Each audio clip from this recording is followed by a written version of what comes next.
Novus, the new voice. Vox Novus, the new dimension. Vox Novus, thought and movement leaders who will share from their experience and offer tools to help us navigate our rapidly changing world. My name is Victor Fuhrman. Welcome to Vox Novus, the new voice. Many of us practice Hatha Yoga combined with meditation. For some, the practice includes the chanting of mantras. How may chanting and mantras improve both our spiritual and emotional health? My guest this week on Vox Novus, Radha Metro-Midkiff, is the Executive Director for the Integral Yoga Institute of New York. She embodies a lifetime of rich and diverse experience in both the realms of yoga and business.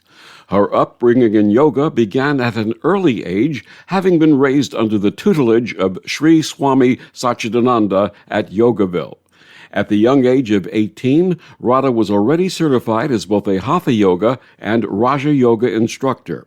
Furthermore, she was among a select group of 4 individuals to receive the direct blessings of Dharma confirmation from Swami Satchidananda, a rare and highly coveted honor. The website for the Integral Yoga Institute of New York is iyiny.org, and Rada joins me this week to share her path, wisdom, and the healing power of chanting and mantra. Please join me in welcoming to Vox Novus Radha Metro-Midkiff. Welcome, Radha.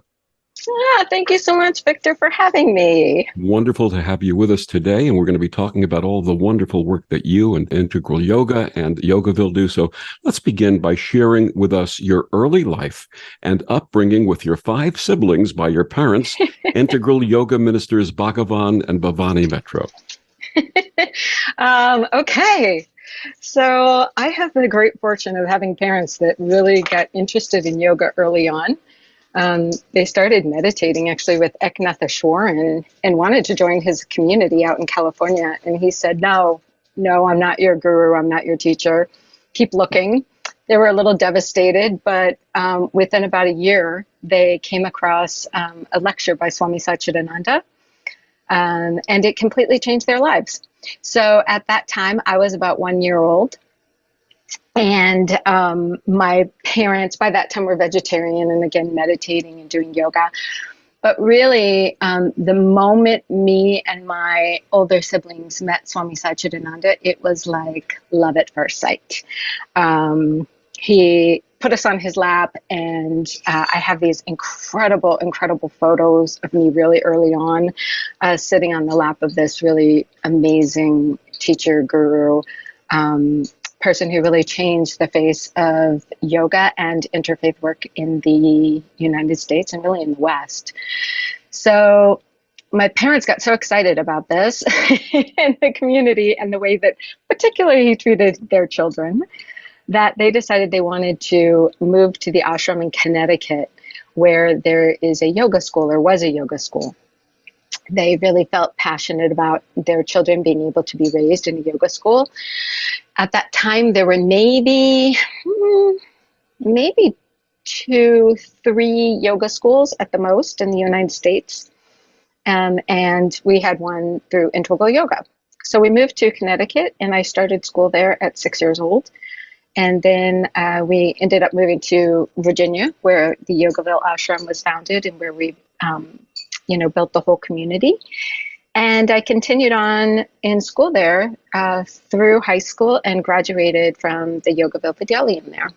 So I had 12 years of very intensive daily training in yoga and yogic practices. Everything from, even at the time we were 6, we were meditating and doing the yogic postures and chanting and learning these ancient slokas every single day. And as we got older, they really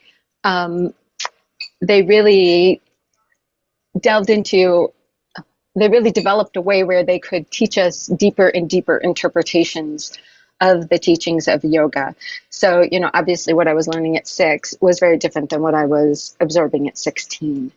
So it was very experimental. Swami Satchidananda was very hands-on in our training. And Rabbi Gelberman, we were talking a little bit before the show about the work that they did together. And so we got this opportunity to have all of these great leaders and spiritual masters and gurus and teachers from all around the world come to visit Yogaville and see us in school.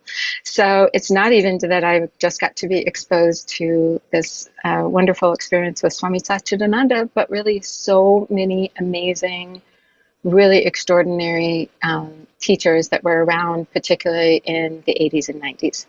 And you had mentioned our pre-conversation about Rabbi Gelberman. Rabbi Gelberman, for those listeners who do not know, was founder of the New Seminary of New York, along with Swami Satchidananda and many interfaith luminaries, the first interfaith seminary in the world, actually. And one of the things that I recall is there's a wonderful video of Rabbi Gelberman and Swami Satchidananda at Yogaville. It's called The Swami and the Rabbi. And for those for those who'd like to see that, it's on YouTube. You can find it on YouTube. It's just a wonderful, the exchange between the two men is just absolutely breathtaking and beautiful. So please share with us some of the early recollections of your learnings with Swami Satchidananda. So, it's interesting. There's a much different experience that our parents had as opposed to what we had as children. I feel like our parents were already sort of developed, and so they needed a different kind of teaching and discipline than we needed as kids. So Swami Satchidananda really just, he taught us by demonstrating how he lives and how, I should say lived, I guess, how he lived, how he interacted with everything around him. He taught us that every single object has an energy, and we are one with everything in the universe. So even if you had a notebook, you don't want to slam your notebook down on your table. You want to gently put the notebook down because there is energy and source and creation in everything around us. And so the way that we treat anything is, indicative of how we treat everything. So that was one of the first sort of lessons and memories that I have, is really just how to walk through our life, having great respect and honoring not just living creatures, but also inanimate objects. And everything he would do, from the way he would walk and move through a space to the way he would take off his shoes, the way he would eat, always felt so intentional and careful. Now, I am not nearly to the point where he was.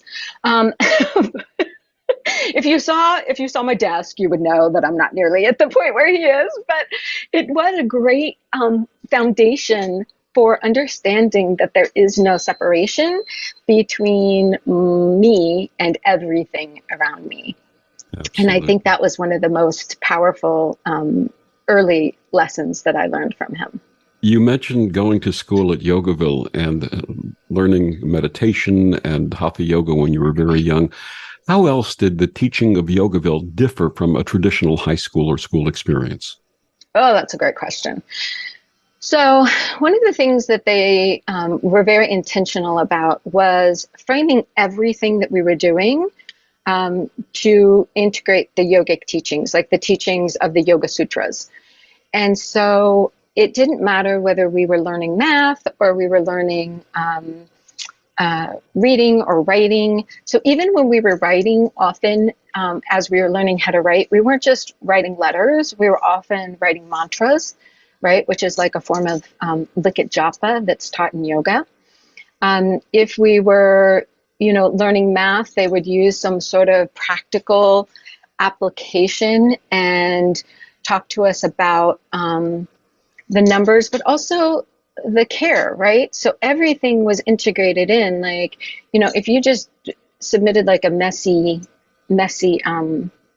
assignment, they'd be like, no, that wasn't done with care and thought and intention.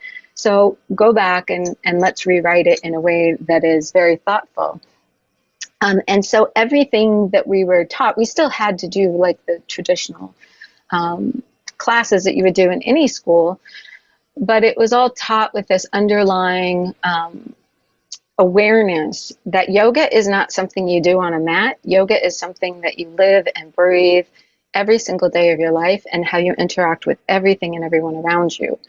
So even when we would read stories, like when we were young, we would cook our own lunch. So we had brown rice, tofu, and broccoli like every single day for lunch.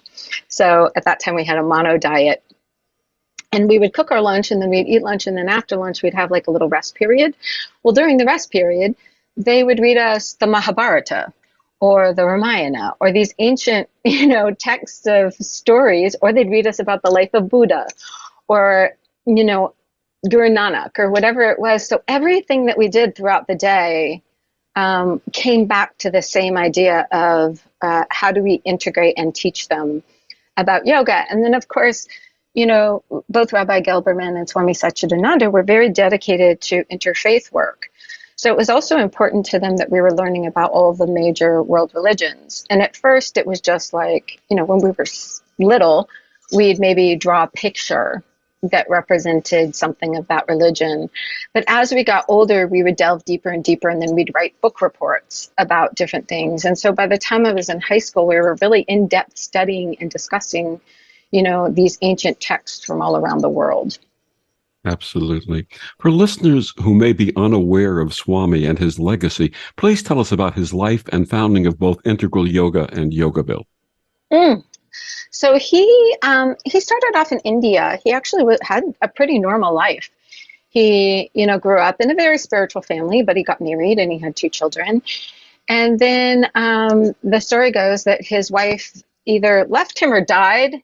Somehow in Indian culture, it's unclear which one actually happened, because if she left, they would have considered her dead. So the story was always that she died, and then later on it came to light that maybe there was a little bit more complexity.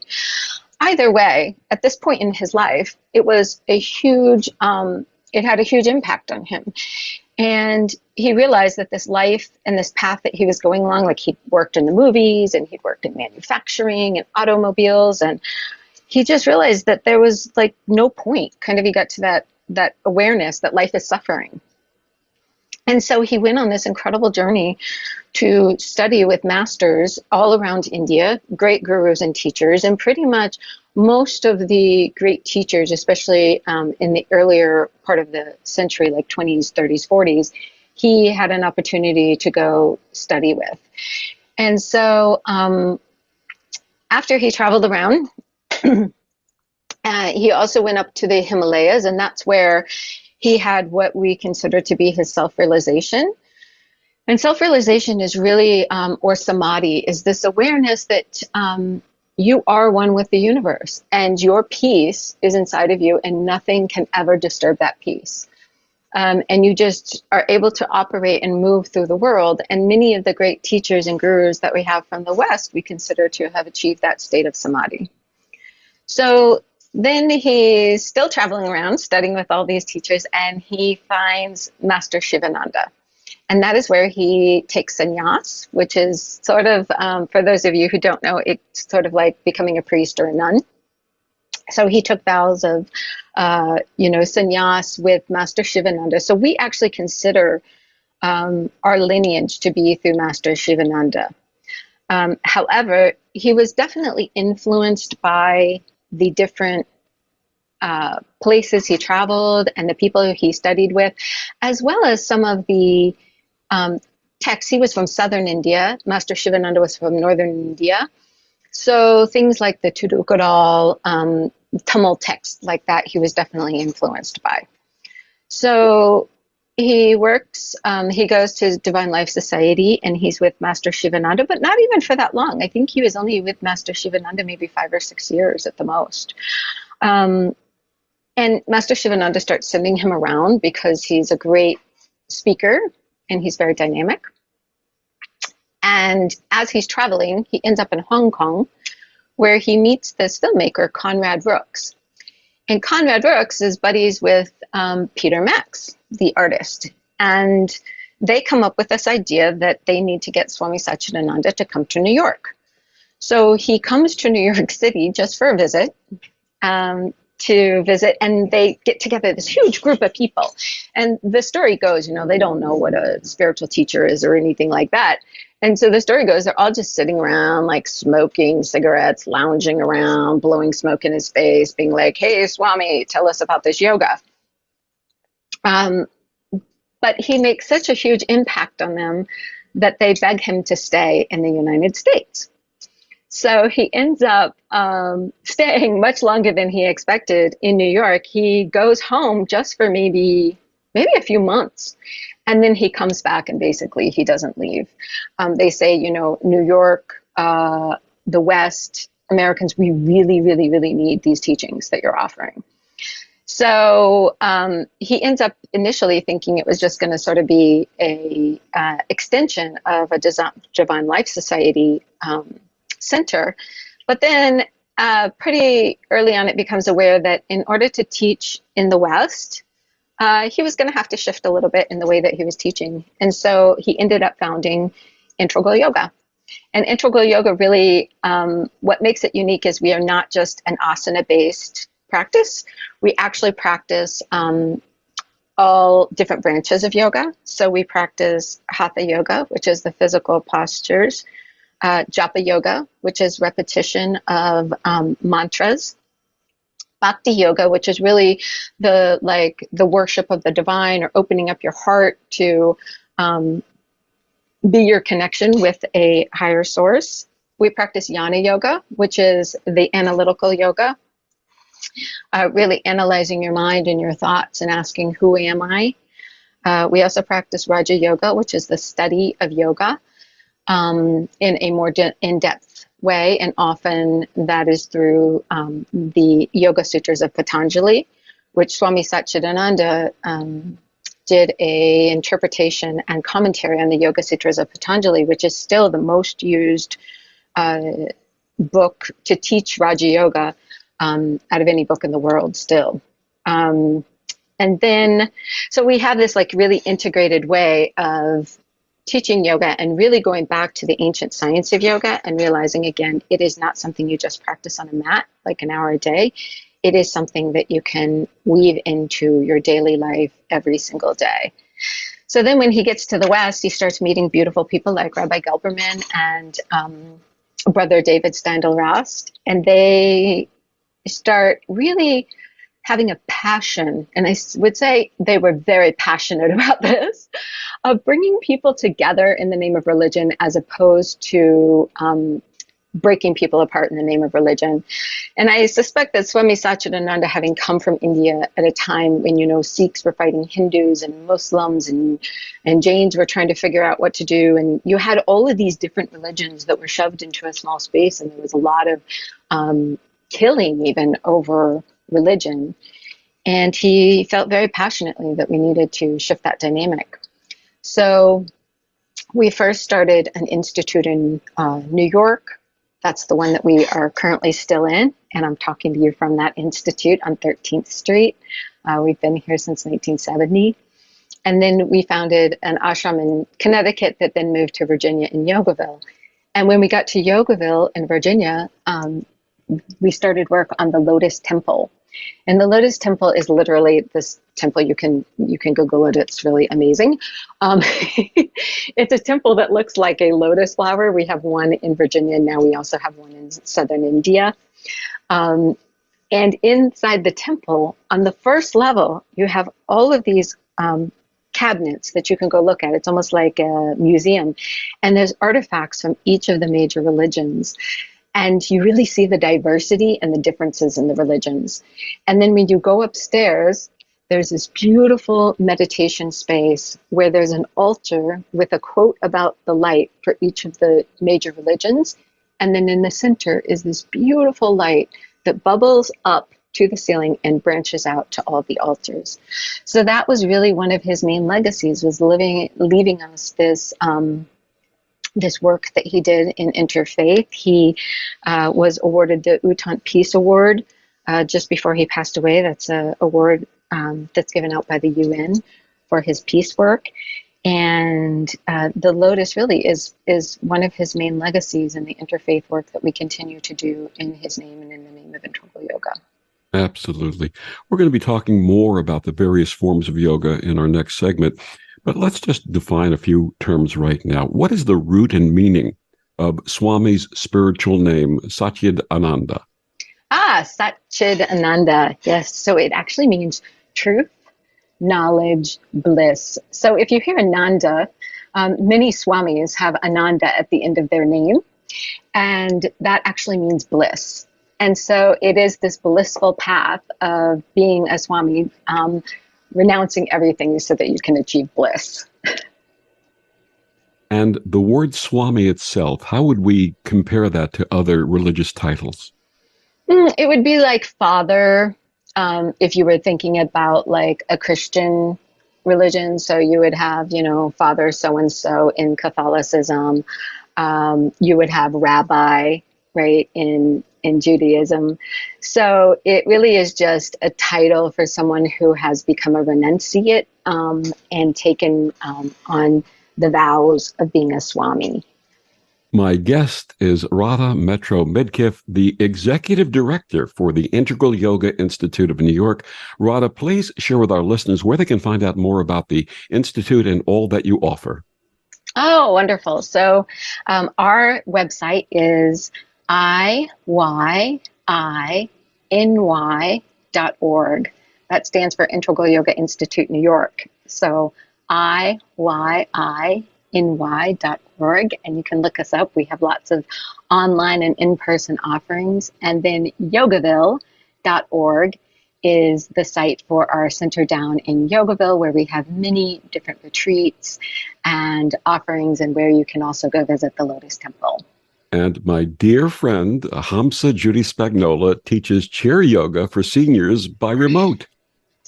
Yes, she does. And she's actually about ready to do a teacher training in adaptive yoga. So if you have any yoga teachers listening, they could look into that as well and come train with Hamsa.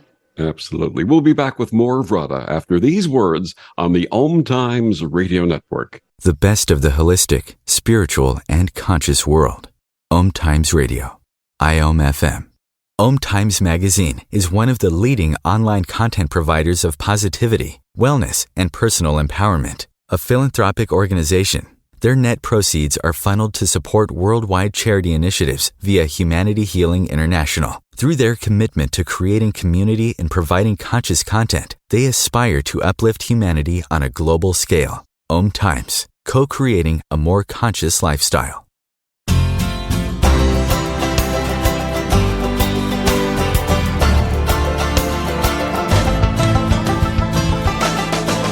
Back on Vox Novus, my guest this week is Radha Metro-Midkiff, the Executive Director for the Integral Yoga Institute of New York. Radha, let's talk about some more Sanskrit words and their definitions as it applies to what we're talking about here today. Please tell us about the origin of the word chakras and share with our listeners a little about each of them and how they come to play on physical, mental, and spiritual levels. Oh my gosh. Okay, so chakra in Sanskrit means wheel. And it refers to like these different energy points that we have in our body. We have 7 of them throughout our body. And the idea is that they're these sort of like, almost like spinning discs of energy that each have certain qualities to them that they hold. So if you go through the different chakras, we start with like the base chakra. And the base chakra is really it's literally called the root chakra. And it's all about like your security, your stability, your feeling of, like Maslow's hierarchy of needs. I'm sure many people are familiar with that. It's sort of that base level of like, do I have food? Do I have shelter over my head? Can I pay my bills? All that stuff happens in your root chakra. Now, each of these chakras also have colors that are associated with them. And that's kind of important because as you get into things like color therapy, you start to recognize that utilizing different colors can help also balancing the chakras. So the next one is your sacral chakra, is just sort of below the belly button and above the pubic bone. And this one is orange, and it's all about creativity, pleasure, obviously your sexuality. It's right there where all of those organs live. And this one also is about your creativity, right? So if you're feeling like you're blocked creatively, this is a really important one to focus on, because sexuality and creativity are so intermingled. That is sort of like some of the roots of Tantra yoga, is like this idea that you have to have this balance in that area in order to be able to fully express yourself. Then we have the solar plexus chakra. This is one of my favorite. This one is yellow, and it's in your upper abdomen or your stomach area, and it is really about self-esteem and confidence. So often this is, you know how people say, I have this feeling in my gut? That's your solar plexus chakra. And so, if you are feeling like you don't know what's going on, or you can't make a decision, or you're really feeling stuck in something, then probably you need to do like some work in clearing this particular chakra. Or one thing that comes up is imposter syndrome. So many people suffer with imposter syndrome now, and your solar plexus chakra is so important for just clearing that out and saying, I am confident, I am good enough, all of those things. Then we have the heart chakra. Now, in yoga, we tend to try to operate mostly in the higher chakras. These lower chakras are important, but they're considered like the more base chakras. So they're the ones that are just like, okay, this is survival techniques, right? Like, I just need to survive on this planet, in this world. The upper chakras are the ones that connect us with a more spiritual, divine energy. So the heart chakra is green. I always thought that was interesting, right? We always think of like red and pink or things like that with the heart, but actually that chakra is green in color. And it's really about love and compassion, opening your heart to people, being able to be, I think, really like open, authentic, and vulnerable. Your vulnerability definitely often happens from the heart chakra, because our tendency is to contract and protect that area. We're so vulnerable in our heart, both emotionally and physically. So part of it is really opening that up and allowing that vulnerability to thrive. Then we have our throat chakra. It is located at the base of your throat, and it's blue. And this is really about communication. This one, in my experience, gets blocked up more than almost anything. If you ever find yourself having a sore throat, or something scratchy, or you just feel like a tightness in your throat, probably you are not speaking your truth. And it is incredibly important that we use our voices and we speak and be authentic about who we are. So anything that you feel like stuck in your throat, sometimes people, their neck will go out, all sorts of things can happen because you're not clearing out that energy in your throat chakra. Then we have our third eye chakra. This is really between the eyes, on your forehead. And it is really about intuition, imagination, is where we really start to connect with divine energy. And focusing on your third eye chakra when you're meditating can be a really powerful meditation of really just opening yourself up to the awareness of what is around you, and having that really ability to tap into your intuition. Then we have the crown chakra, and this is at the top of the head. This is almost like a violet color, and it's about your awareness and intelligence and our direct connection to divine energy in the universe. So often there's many meditations that you do where you literally imagine bright white energy coming from the sky and coming down in through the crown chakra and through your entire body. And that meditation in and of itself can be very cleansing and balancing in making sure that all your chakras stay really centered. So that's a brief overview of all the chakras and what they can do. All righty. But they're very important in yoga too, because again, so much of yoga is about balancing and opening up these chakras. So every pose we do, every chant we do, every practice we do, even though in integral yoga we don't tend to focus on the chakras so much, every single thing we do has an effect on the chakras. Absolutely. So let's talk a little bit about some of the forms of yoga. First of all, most people are familiar with Hatha Yoga, but there are many forms. What does yoga itself mean, and how does it manifest in Hatha Yoga? So yoga itself means union. And it's very interesting that we're talking about this because one of the Swamis that lives here at the Institute, Swami Ashokananda, is also on the board of Yoga Alliance. And one of the things that Yoga Alliance is really looking at now is what is yoga? So up until now in the West, we've usually defined yoga, which means union, as Hatha Yoga or the asana practice. Now, also in the West, I don't want people to get confused because there are people who use Hatha as a style of yoga, but Hatha is actually the word. It means sun, moon, balancing the sun and the moon energies. Hatha is actually what we refer to as all of the asana or the physical practices that people usually associate with yoga.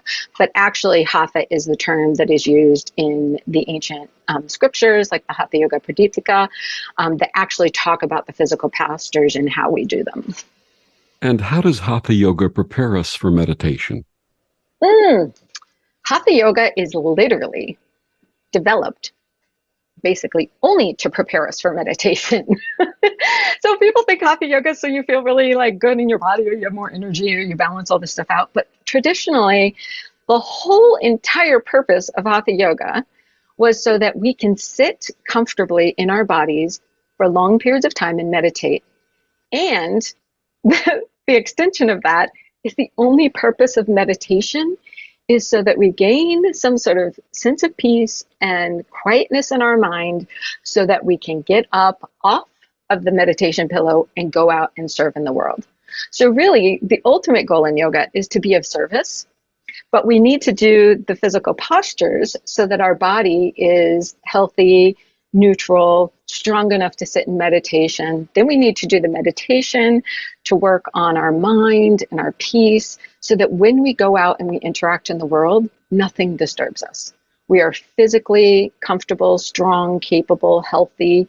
We are mentally peaceful, easeful, kind to others because we don't have any rowdy, negative thoughts swirling around in our brain. Instead, when that stuff comes up, we're able to just quiet it down and be peaceful, and then we can go out and serve humanity. Now, the opposite of getting up off the pillow is Yoga Nidra. A friend of mine teaches and practices this. Please tell us about Yoga Nidra. Yeah, so Yoga Nidra is really important, and we actually practice Yoga Nidra in our Hatha practice itself. So we believe that, when you do a certain pose, you have to come back into a state of neutrality. So we actually do like a form of savasana or like a little miniature, relaxation in between each pose. But then at the end of the class, we do Yoga Nidra.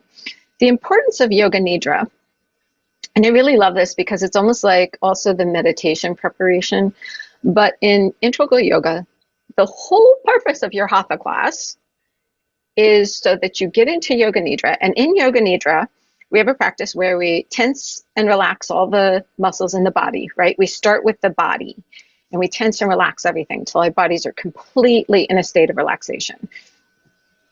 Then we observe the breath. And observing the breath brings you into a state of mindfulness and the present moment. You cannot watch the breath and be mindful of the breath and be thinking of something else because the breath happens in real time. So it's the quickest and fastest way to get into a state of mindfulness. Then we forget about the breath, and then we observe the thoughts. So we're not interacting with the thoughts, we're not trying to control them, we're just letting them pass by and just realizing that we have no attachment to them. They are not who we are. They are just something that's like happening in our brain. And then we forget about the thoughts. And for a few, usually brief moments, because very few of us are able to stay in this space long term, but for these few brief moments, we've forgotten about the body, we've forgotten about the breath, we've forgotten about the mind, and we're able to just experience our own true peace and that inner silence that exists within us all the time, But because of all the what we call like vrittis, like these noisy thoughts, or the breath being ragged, or our bodies being uncomfortable, we are not able to experience this peace as we walk through the world. And so yoga nidra is really important for us to be able to get to that place where we can experience our true selves, our true peace, and our own inner nature. Yoga offers a form called the Four Paths to Enlightenment. You touched upon these briefly earlier. What are Karma Yoga, Bhakti Yoga, Raja Yoga, and Jnana Yoga? Yeah, so Karma Yoga, I don't think I talked about Karma Yoga, which is hilarious because I've been talking about Karma Yoga as I explained the purpose of yoga. So Karma Yoga is selfless service. Karma Yoga is literally serving the world with no expectation for any return.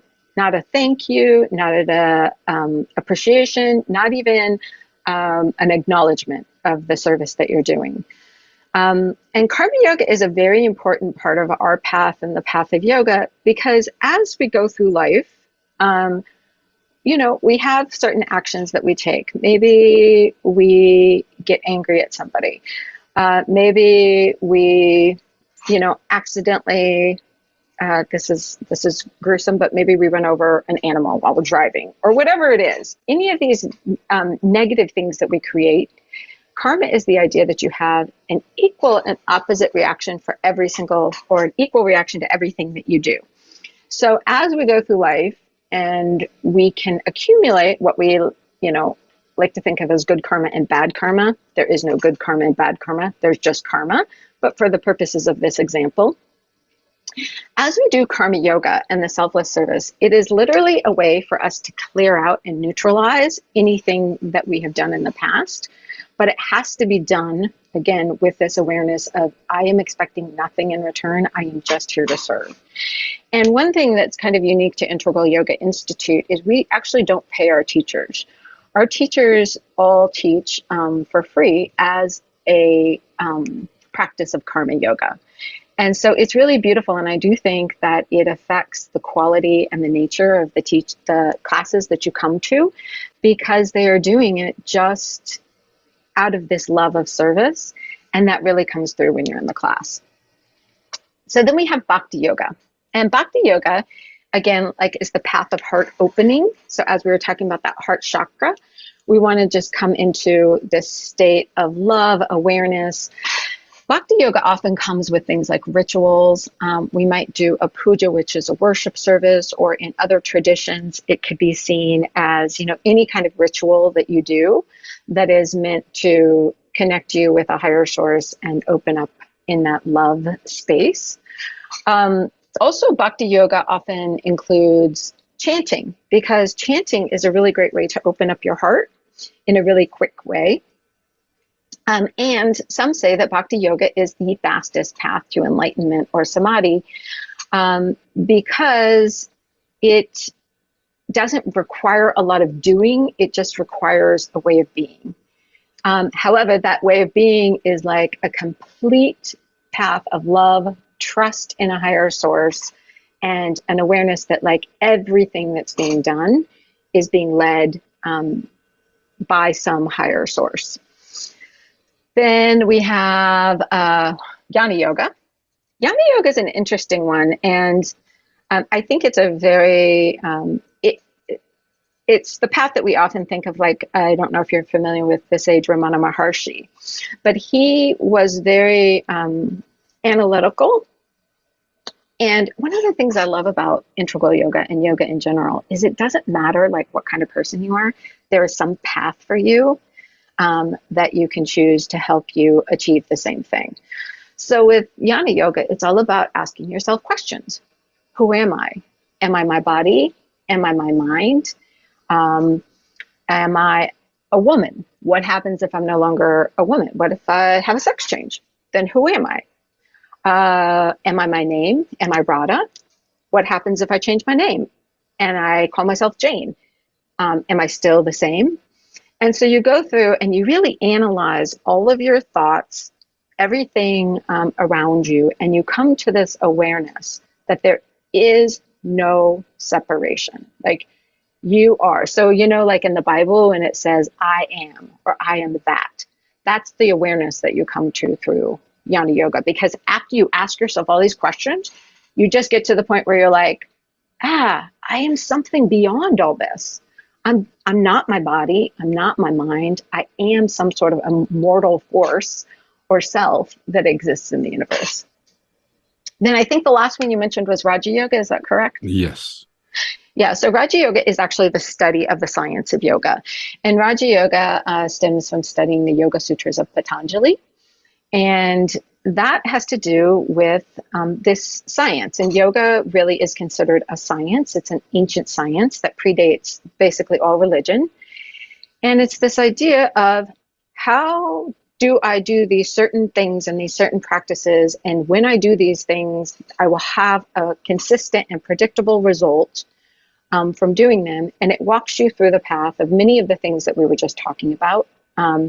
The science of yoga incorporates all of these different practices, ideas, beliefs, and most of it is laid out in the Yoga Sutras of Patanjali. And so Raja Yoga would be the study of those, and it's considered the Eightfold Path. And it also includes like the yamas and niyamas, which are very similar to the 10 Commandments. It's ways to live and ways to be in your life. It has the 4 locks and 4 keys, which is guidance on how to interact with people around you. So there's, they say that each person represents, or each situation can be one of these locks, and there's 4 keys that allow you to interact and deal with those situations. And then it goes on to the meditation and concentration. So it's really, it's fascinating. And one of the things that we also got to really study when we were in school growing up was this science of yoga through Raja Yoga. My guest is Radha Metro-Midkiff, the Executive Director for the Integral Yoga Institute of New York. We'll be back with more after these words on the OMTimes radio network. Humanity Healing International is a small nonprofit with a big dream. Since 2007, HHI has been working tirelessly to bring help to communities with little or no hope. Our projects are not broad mandates, nor are they overnight solutions, but they bring the reassurance that no one is alone and that someone cares. To learn more, please visit humanityhealing.org. Humanity Healing is where your heart is. Hi, this is Bill Maher. I can find humor in almost anything, but one thing I never laugh about is cruelty to animals. If you don't get the joke either, write People for the Ethical Treatment of Animals, 501 Front Street, Norfolk, Virginia, 23510.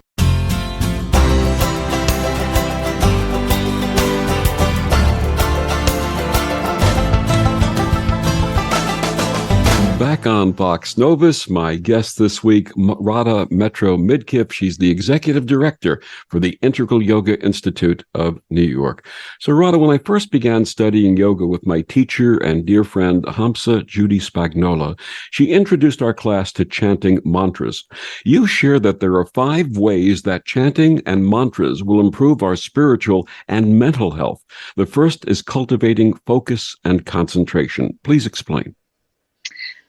Yeah, I love that we're talking about chanting, because I think it's one of the areas that they're just starting to study. So we have quite a few studies that have been done on yoga, meditation, now breath work, pranayama is becoming very popular, but they're just starting to look at the effects of chanting. So it's very cool because the chanting actually brings your energy in. So it's actually like we were talking about the chakras, right? It's moving energy through your body in a really specific way with sound. And sound has been shown to have incredibly powerful effects, right? They now actually can use sound to cut through things. They can use sound vibrations to actually transform your nervous system. So I have a little device that I use on my ankle. It's called an Apollo Neuro. And I love this device because it uses sound that creates a vibration that then gets sent through your nervous system. And they actually have different settings where they can use the different sounds and the different vibrations to increase focus.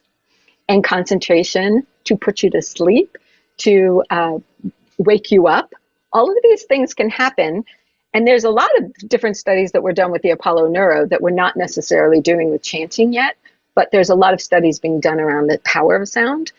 So it's very interesting that different chants that you can do, particularly just even chanting Om, so just repeating Om, just very slowly and with purpose, can actually bring your entire focus and concentration in, and it can be a form of meditation if you do it quietly, but if you do it aloud, then it can also have this effect of vibrating through your entire body and creating the actual energy that helps you focus and concentrate on what you're doing, which is pretty amazing and really cool. And again, very groundbreaking as far as what they're starting to study in Western science to back up this ancient science of yoga. And the second benefit is the practice of awakening the inner self. So awakening the inner self, like this is about really the sound vibration actually can create different energies in your body. And so it's getting you in tune. Like, again, an easy place to feel our inner self is in our heart chakra, and a lot of chanting, because we're breathing, right? And we're actually moving our lungs. It's actually stimulating that heart chakra as we're breathing and chanting. And one of the easiest ways to get in touch with your inner self, just like I was saying when you're doing Yoga Nidra, is to really be just like focusing on your heart chakra. It's why Bhakti Yoga is one of the fastest ways to achieve this state of self-awareness or self-realization. And so with chanting, because it's stimulating that area so much, it really can just be a very quick way to have that awareness and get to that space. And the purification and balance of our chakras. Yeah, so just like we were talking about the different sounds, so each chakra even has a sound that's associated with it. And so as we're chanting, first of all, chanting really does work all the way up and down your spine. So, we start kind of in like this belly solar plexus area that actually creates some of the energy that's going. And again, remember, I said like a lot of yogic practices are going to work with your upper chakras, not so much the lower ones. But there are different practices in chanting where you also integrate it with movement that can also work on all the different chakras. But in this sense, it's really just vibrating through your solar plexus, your heart, your throat, right? We were talking about how important it is to clear that throat chakra, and then moving up through your third eye and into your crown chakra. And particularly the chant Hari Om does this really well. So it starts with Ha, which starts in your solar plexus, and then Re, it starts to move up through your heart into your throat. And then as you chant Om, particularly if you kind of close your teeth and allow it to vibrate in through your entire head, you will actually feel the Om vibrating up into your third eye and out through the top of your head. How may chanting and mantras enhance our emotional well-being? So like I was saying, as we know with like these different sound devices that we can now wear on our skin, so they are doing some studies with chanting that are showing how it affects our atomic nervous system. So working with like the parasympathetic and the sympathetic nervous system and how it can balance those out just by chanting Om. Again, most of the studies that are being done right now are just on chanting Om. They haven't done a lot of studies beyond that. But they do know that chanting Om can actually change the variability of our heart rate. It can calm our system down. It can even cool down our skin. So the temperature of our skin can be cooled by doing Om chanting. And then it also lowers the blood pressure, and they're even looking at how it can change the lipid profile of hypertension, right? And we know that hypertension is caused by this repetitive stress on our hearts. And so just the practice of chanting Om can actually start to balance out all of these systems. So up until now in yoga, we've been talking in a lot of yogic terms, right? Of like chakras and energy and all this stuff. But really what we're talking about right now with chanting is looking at it in more Western terms of what happens to our vagus nerve, right? That controls our sympathetic or parasympathetic nervous systems. How can calming all those down affect our blood pressure, our lipid profiles, our hypertension?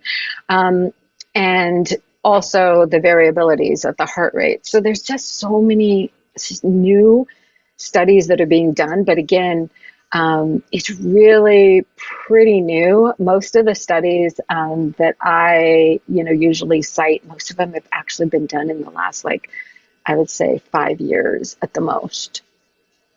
And finally, many of our listeners are seeking a deeper understanding of our connection with the divine as we understand it in our various faiths and traditions. How may chanting and mantras help us accomplish this? So chanting is so cool because it's like this really great way. First of all, chanting can almost make you feel high. So it's a great way, like if you have struggled with anything, with addiction, either to alcohol or drugs or anything like that, that you kind of crave that feeling of euphoria and that high that comes through, being using those different substances. I really love to suggest chanting for people because you really can get like almost this high euphoric state with the breathing that we're doing and the vibrations of these different mantras that are, changing the vibrations in your body and balancing out the nerves in your brain and lighting up different nerve centers in your head that actually are very similar to the ones that get lit up when we do different drugs. So chanting is this great way to have that state of euphoria and to have that opening both in the heart and in the crown chakra that allows us to tap into those higher vibrations and tap into that source or that creation, whether you call it God or Mother Nature or source or whatever word you choose to use. Chanting is the fastest way that we know to be able to tap into that without any knowledge. It doesn't take, any training. It's basically like you can just go in and start chanting and have this just feeling of euphoria. And that is why I think people like Krishna Das became like almost like these chanting rock stars around the world, because people would get in these big groups and they would start chanting and they would just get really euphoric in the space and just be full of joy and happiness. And it's all these great happy chemicals that start flowing through your body just simply by chanting. And how may all of these practices enable us to bring compassion, understanding, and love to our sisters and brothers? So when we realize that we are source, that there is no separation between us and everything around us, it is easier to find kindness and compassion for the people around you because it is the othering that causes us to feel anger and frustration and hate, like they are something other than me. But when you start to realize that you are part of this greater force that flows through everything around you, then it becomes much easier to just connect with people and say, I may not understand you, or you may look really different from me, or our experiences on this level may seem very separate, but I know that I am not my mind, I'm not my body, right? I am some sort of immortal self. I am part of source. And so when you realize that, not in like a heady way, but when you really start to internalize it and feel it through achieving that sense of peace, through experiencing that euphoria of being connected with divine, then when you look around you and you see the people and the beings and everything in your world, it becomes so much easier to just say, we are one. I love you because we are connected. We are of the same source. And so it really can have a huge impact on your entire life. And it does not have to be, again, an hour and a half practice on a mat. It can be really simple, like, just chanting Om to yourself as you're on your way to work. So that's the other thing I really love about yoga, Victor, is it does not have to be complicated. It's almost in the simplicity that we notice its great power. The wisdom of Radha Metro-Midkiff, Executive Director for the Integral Yoga Institute of New York. Radha, one more time, please share with our listeners what's happening at Yogaville and the Institute and how they can find out more about it.